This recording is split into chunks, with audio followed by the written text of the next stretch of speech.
What is going on, fellow gamers? ChaosEclipse here. This is Minecraft, and first and foremost, I'd like to apologize if you guys can hear any of the background noise. I do have a lot going on right now. I got a washer going, I got a dryer going, I got a smoke alarm that won't stop beeping because it needs a battery change. So if you can hear any of that, I do apologize ahead of time. This is just going to be a quick little short video. Just wanted to talk about everything that is going on with my home base here. So I had a door on the back of this building here for the farmers. I have two farmers in there, except which I didn't know this, but evidently they don't keep the crops exactly where they are. They were taking the carrots, they were mixing them in with the beetroot, they were taking the beetroot, mixing it in with the potatoes, they were taking potatoes, mixing it in with the wheat. Basically anything that they had on them, they were just planting wherever there was an empty spot. So if it was like, if the carrots were done, they would pick up some of these, and then they're like, oh well, there's potatoes done too, so they would pick up some of those. But since I picked up carrots first, they would replant carrots here. So I put a stop to that. The door was right here. I took it out. I have two farmers because I have been mating the villagers instead of looking for zombie villagers. It actually is working a lot better. It's still doing this weird thing where I can't pick up some of the XP. I don't know why. Even if I break the block there, it just doesn't give it to me sometimes. Eventually it'll either pick it up or it'll disappear. I also have cats appearing all over. That one looks like a pig. I have cats appearing all over, I guess because of how many villagers I have. And then if you notice, I changed all of the doors, every single one of these doors. So some of them have a little bit of open room. As you can see, he has a door that goes out to his little courtyard here, but there's nothing in there for him to mess with. The reason why I did that is because they were messing everything up, just like these guys. They started sleeping in the wrong beds and everything. So I put doors that they cannot open. For anyone that does not know, they cannot open iron doors. Neither can you if you left click on them. You have to use a button or a switch. So I have a button here. It opens and closes on its own. Well, you have to click the button, it'll open and then it'll close on its own. The farmers here, they can mate if I feed them some food, and if there's another bed, they can mate in here. I did that with a few of them just so that I can actually have more villagers. But I wanted to make them stop switching beds. Like the Fletcher was over in the librarian one, the librarian was over in the toolsmith was back in the Fletcher, so it was just a big pain in the butt. Plus, this way it's a lot easier for me to keep track of all of these zombie villagers now. So if I need a stonemason, I know come to the stonemason's house, which is right here, and he will be in there all the time. He has 3 little rooms in there, which later on I probably will end up making more stonemasons. I currently have 2 farmers in that building there, and I have 2 librarians on the other side over there. Another thing I want to point out is this building here, my so-called church for the cleric. He's not out here. I don't know where he's at. He's probably upstairs. Yeah, so here he is. I had a little room right here. I don't know if you guys remember or if I even showed it to you guys, but I had a little room here. I had the brewing stand over here, and I had the bed here. I think the room was too small, or maybe you need glass on the outside of the room. I don't know. Either way, he would not sleep in there. So I opened it up and I made him his own little bed here. I also made stairs because evidently they don't like going up ladders to go to bed. So they were just wandering around in the buildings and not actually going to their bed during the nighttime, which is fine for me, but I at least want them rested. Not that it matters. I also moved, as you can see, I moved each one of their little utility stands and the beds closer to the door where they're actually going to be going in and out of. So if I decide to put another one in here, it'll probably be the same type. So I'll make another loom, I'll put it in here, I'll put a bed in here, and I'll put another door on here. That way they have their own little separate rooms and they're not trying to figure out where to go, because I had the loom in there, I had his bed over here, and he was just getting confused as to where he should sleep and stuff, which is also why they were in different bedrooms and stuff. This is the leather worker here. He has the same setup. These were meant to look like condos. I think I mentioned that the last time. Then I have my toolsmith here and weaponsmith on the other side. Theirs is also connected. So their beds, they do have their own little rooms, but it does have a window and there's a little door in there, so it seems to work for them because they actually do sleep in their right beds and stuff. I just moved over so that he didn't try running out. But as you can see, theirs is connected as well, so they can just talk to each other and stuff. So these ones, the librarians and the farmers, will probably be the ones I use to mate if I decide I want more villagers instead of waiting for zombie villagers and stuff. If you come over here, I still have a lot of dirt in there, still working on bookshelves. We can take a look at our butcher here. There he is. I made him stairs as well because he didn't like using the ladder. He also has a little area back here where he can come out. They don't open the gates for whatever reason, so I don't have to worry about him running out. He'll just be in this open grass area with his animals and stuff, so he can slaughter them since he's a butcher. He probably went back upstairs. He better have. Did he get out somehow? Did I let him out? Uh-oh. Let's go check on him. He's probably just upstairs. They're probably just missing. No, there he is. Okay, we're not going to go and check. Okay, so in here I have 2 librarians. Open up this. 1 librarian there. Other one's probably upstairs still. Oh, there he is. So I have 2 librarians. One of them gave me a Punch 1 book. The other one didn't give me crap. This is the other one. The other one has the Punch 1 book. So if you guys don't remember, or if you guys didn't see a previous video, all the dirt that's in here, these are eventually going to be bookshelves. I just put dirt here so that I know how many bookshelves I need. If you look behind this dirt here, obviously I didn't put any over there in the corner because it's not going to be visible to me, so I'm not really going to need that. So we're going to close that back up just because I want to make sure that I know how many I need. This is the other one. So he has this book here, which is Punch 1, and he has this book here, which is Blast Protection 3. Now I do think that if you buy enough of these books, he will sell out of them. So I would need 1 book and 1 emerald per time that I buy this. So if I buy those out and he doesn't sell anymore, when he refreshes, he should have a new book. That goes for any of the villagers. If you buy 1 item enough times, they will sell out of it and they will switch it up. Let's see. I have my fisherman back here. I had a tree here with a beehive on it, a natural beehive. I ended up breaking that and the bees kind of went into their own. I've been filling up this one, but I have bees in both of them. Initially they all went into this one, and then they just kind of been jumping back and forth ever since, which is fine. And then we have natural beehives up there still, so not really worried about that. There is my fisherman. Let's take a look at what he has. Nope. I thought you were gonna get out.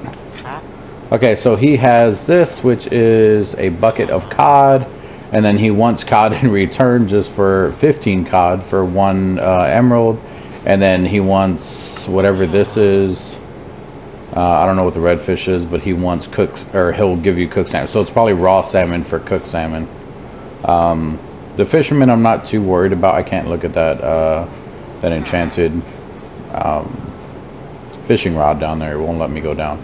I do have a crossbow with Unbreaking 3, Piercing 3, and Quick Charge, so I kept it on me. I also have a diamond pickaxe with Efficiency 4, and I'm going to enchant one for you guys because I don't think I showed it to you guys last time.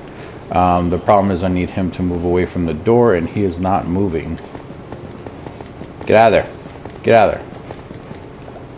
Get out of there. There you go. Okay, he's back in bed. We're going to sneak out. Okay, is it nighttime? Okay, it's just now going down. There's the bees. Lovely bees. So, for those of you that don't know, if you don't have the campfire underneath it to send smoke up into the beehive and through it, when you gather the honey, the bees will freak out and they will attack you. For you to gather the honey, it does have to look like this. Has to have honey dripping out of the opening. Now, I am using a different texture pack. In the other one, I'm not sure exactly what it looks like, but you'll physically be able to see the honey dripping out of whatever it does look like. So just keep that in mind. But you need shears to be able to do that. So let's go grab our shears and I will show you real quick. Another reason for me putting the iron doors on them is all these cats that are spawning in. I don't know if they can jump over fences or just walk under them. I don't know. They've been in my house, in the yard. They're just spawning randomly. I've even seen some on top of the houses. But when they do come in the yard, they walk over these and they open them up. And I don't want villagers running in and out of here. And then also, like I said, I don't want them in different beds. So let's open this up. Let's grab our shears. Come back out here.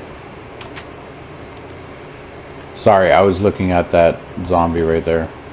I thought that was the front of his head, but it's the back of his head. It's gold armor that's enchanted. Yeah, see, there's another beehive right there on that tree.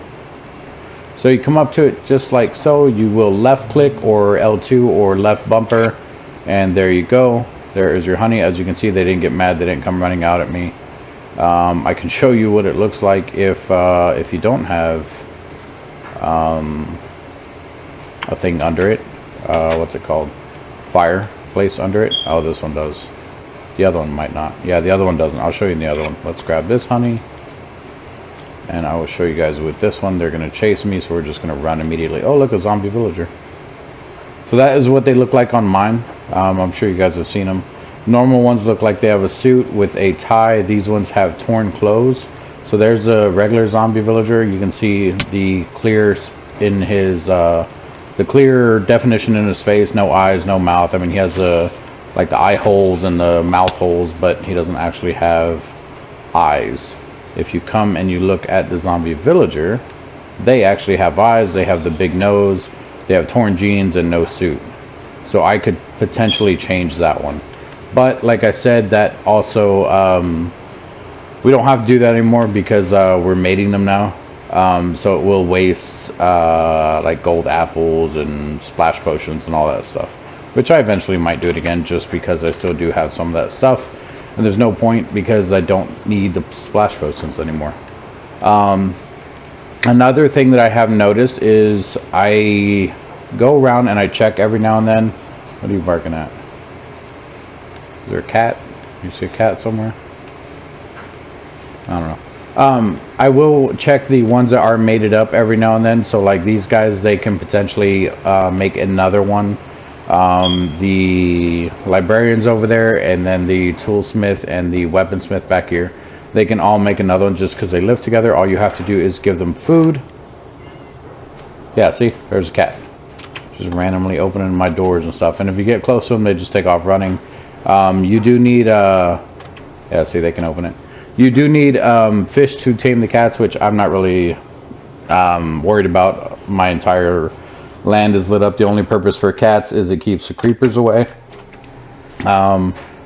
These guys here, if I wanted to mate them, I could just knock out a spot in that middle wall and I can mate them. These ones can also mate.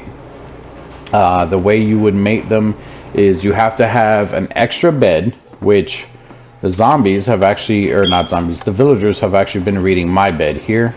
So when they do anything, like if they go to mate or anything like that, one of them is usually linked to my bed, and I'll have to break it and kind of reset it just for them to unlink from my bed. That way they actually have a spot to lay and stuff like that in their own bed. Let's see here. We're going to come up here. We're going to go and enchant this. I'll show you guys how it works. I know I talked about it the last time, but I didn't actually do it, so I want to show you guys what it actually looks like. At least I don't think I actually did it. Anyway, so, and now I've also been collecting on other enchants of stuff that I don't want. So that one has sharpness 4, unbreaking 3. I have a better one than that. That's why I left this one in here. I have smite 4, fire aspect 2. As you can see, the damage is different, so the sharpness does give it a good boost of damage, because this one is 5 extra than this one. Sharpness 3, that one's 10, but it's also not sharpness 4. That one's, so it looks like it's probably 2 per sharpness level. That one is efficiency, but it's also an axe. That one's efficiency, and that one's sharpness 1. So if we click on this, you need 2 things. You need a weapon or whatever it is you want to enchant. So we're going to do this diamond pickaxe here, which is a normal diamond pickaxe. And what it's going to do here is it will tell you unbreaking 2, unbreaking 2, and unbreaking 3. So You can put a very small amount of lapis in there. So if we put 1 in there, as you can see, we can do this very top one here. I'm going to do all the way to level 30. This one's level 8, that's level 17, that one's level 30. So we're going to do enough for level 30. And before I even do that, as you can see at the bottom there, I am level 31. It will not take 30 levels from you. You do have to be level 30 or higher to be able to do a level 30 enchant, but it will not take level 30 levels from you. So what we can do is we can put this back in there because it pulled it out. We'll put that back in there. And it says Unbreaking 3. Now, just because it says Unbreaking 3 does not mean that's the only thing you're going to get. It will put Unbreaking 3 on it, but it's also, it may or may not also put something else on it. So we're just going to go ahead and hit X on it. We're going to take out our lapis first. Doesn't matter which way you take it out. I just wanted to do it that way. And it looks like it only did give us Unbreaking 3, which not bad, but not something that I'm over excited about. So we're going to put the Unbreaking 3 one in here for our friend who lives with us over there. And as you can see, it took 3 levels from me. We are level 28 still. So now the next time I come up here, even though I do have the lapis and everything, I won't be able to do a level 30 enchant. I'll have to do something under that unless I get level 30 again. If you're like level 35, you could probably do 2 level 30 enchants and stuff. So it all varies. As you can see, I have my leather armor here, my gold armor, my iron armor, my diamond armor. That's what I'm wearing right now. That's what diamond armor looks like. And this is chainmail. So the leather looks like a suit. This is for this texture pack I'm using. The gold looks like a firefighter, basically. The iron looks like maybe like a riot police officer or something like that because of the little shield thing here. I wouldn't say a biker because this one looks more like a biker, which this one's a chainmail armor. And then this one is a doctor, which is a diamond armor. And then I have not seen the netherite armor on this texture pack yet, so I don't even know what it looks like. I'm still on the quest for netherite. Oh, open. Okay. So the last thing I wanted to go over, we actually need to go back in here. I'm going to show you guys how you mate some villagers here. So you don't need this many carrots. I'm just taking extra just in case it doesn't work for whatever reason. I need a bed. I don't remember how to make a bed, so bear with me. We're just grabbing a whole bunch of stuff that I think we need.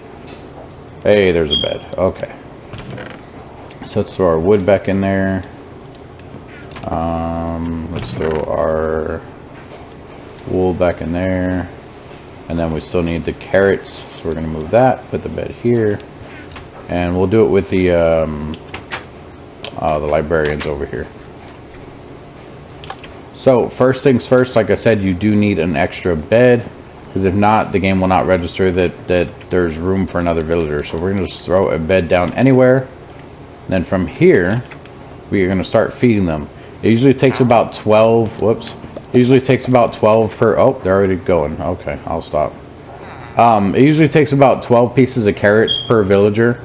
That is what it looks like. You'll see little hearts from both of the things. They probably already had food on them, because when I was letting them free roam, the farmer was running around giving food, which the zombie villagers do stuff like that. And eventually, there we go. We will have a little villager like this pop out. So now this is his bed. Now what I can do is I can actually break this bed. I can do whatever I want. I can throw like a cauldron down and I can move him. If anything, I will probably leave him in here because I like having the librarians. They give some really good stuff. Or I may turn him into a cleric. So if I want to turn him into a librarian, I'm going to need another lectern. Each one has to have their own thing here. So what will probably happen is I will either throw a lectern down somewhere in here, maybe right here in this corner where I don't have any books piling up. If I don't decide to keep him in here, then I will make another brewing stand and I will move him over to the little church slash cathedral thing that is over there, the big white building. And I will have to make another brewing stand over there for him to take on that role. But let's leave him there for now. We'll probably throw down a lectern just to see if if we can get a better enchantment book or something like that, and we will go from there.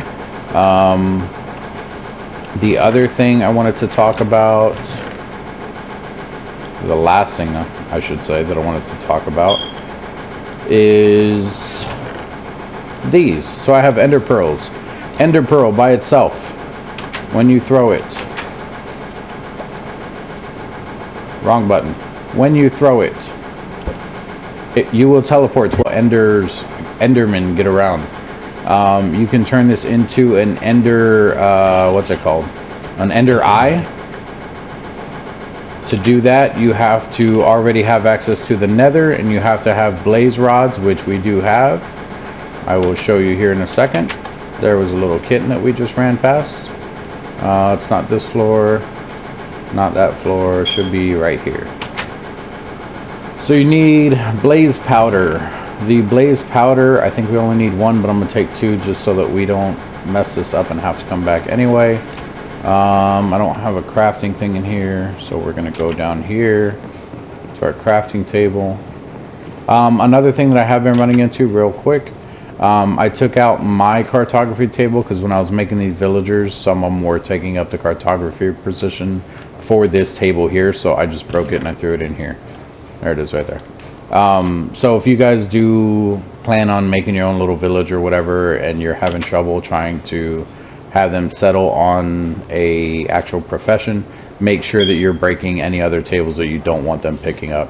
I will put that one back down. That's just the only reason I picked it up. So let's see, we're going to come here. We can make two ender eyes because we have two blaze rods, so we're going to go ahead and make both. We're going to throw back in our ender pearls in there,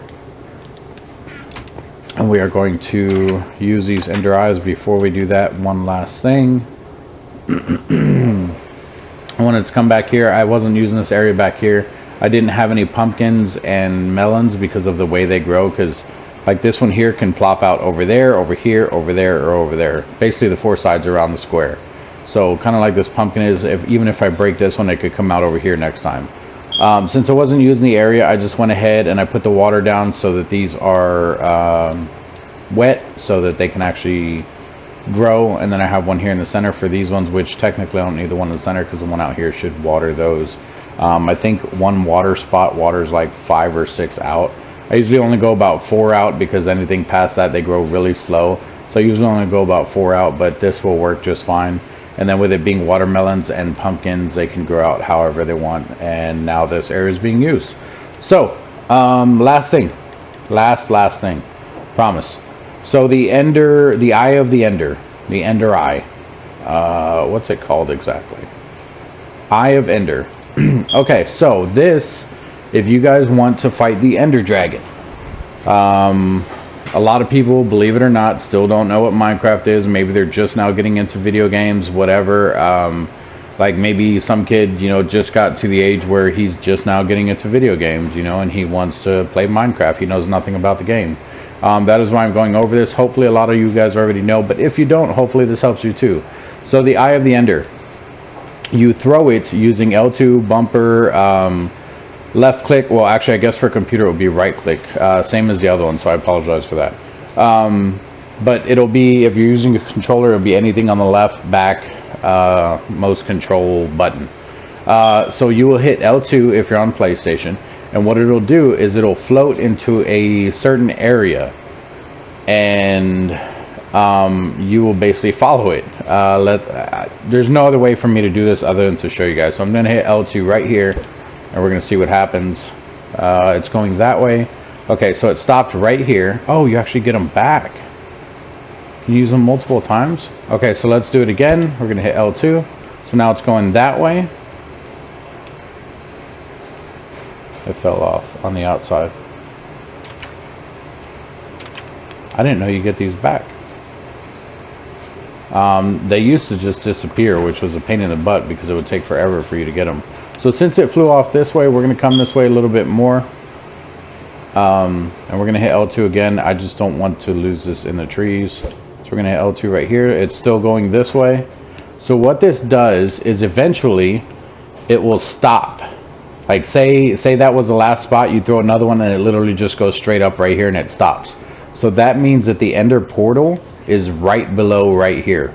So you can literally dig straight down, which I would advise you not to.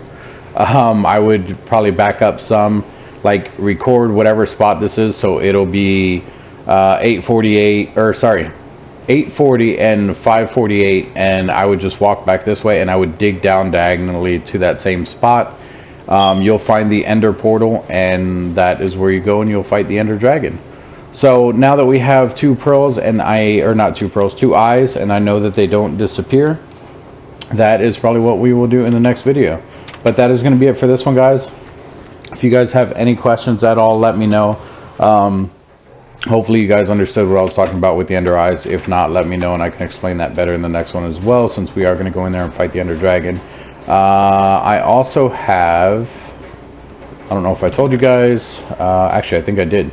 So we have wither skeleton skulls. So I think I said we were going to do that in this one, but I wanted to give you guys an update on the town. So if anything, maybe we'll do the wither skeleton, or the wither first, like in the next episode, and then the episode after that we will do the ender dragon. But yeah, if you guys have any questions or anything like that, let me know and I will definitely go over everything before, so that it's not confusing. Make sure that if you guys plan on doing any of the stuff that I'm about to do in these next couple videos, make sure you guys have full diamond armor. It will make it so much easier for you. If you guys have any potions, or you have the ability to make potions like this health potion right here, it will also be a lot easier for you. Make sure you're taking food with you and everything else. We are on hardcore in this server, so if I die, I mean, granted, it won't be like the end of the world, but it will suck. I'll have to go back and I'll have to get everything, and we will go from there. But yeah, thanks for joining me, guys. Like I said, you have any questions, put it down in the comment section. Make sure that you guys are liking and subscribing to videos if you like them. If you don't like them, hit the dislike button. The only thing I ask is, if you don't like it and you are hitting that dislike button, make sure that you are putting down in the comment section what you disliked about the video. But thanks one more time. Hopefully you guys got something out of this, and I will see you guys in the next episode.